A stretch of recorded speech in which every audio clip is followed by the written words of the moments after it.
nuk ditëm të kërkojmë dynjan, nuk ditëm të kërkojmë ahiret. Prandaj, dhe të bëhet shkak dynjaja të fiton ahiretin, pse jo? Shfrytëzo këtë botë për të fituar atë botë. Nuk është keq që dynjaja të bëhet shkaktare të fiton ahiretin. Por jo t'i japish përparësi dynjas e të lënë ahiretin. Këtu i kemi një keq kuptim.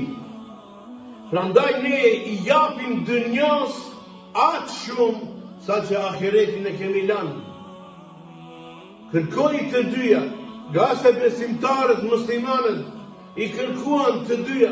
Allahu tha në Kur'an: "Wa minhum man yaqulu rabbana atina fid dunya hasana wa fil akhirati hasana."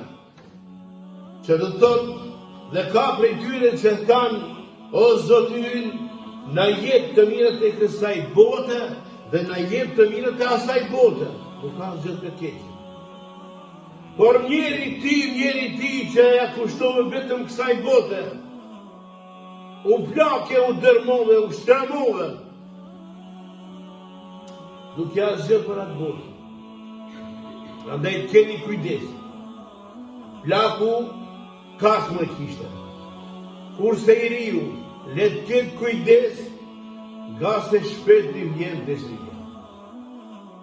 Mos ta shen vetën se ka kohë hala, e shtynë të gjyshë. Keni kujdes.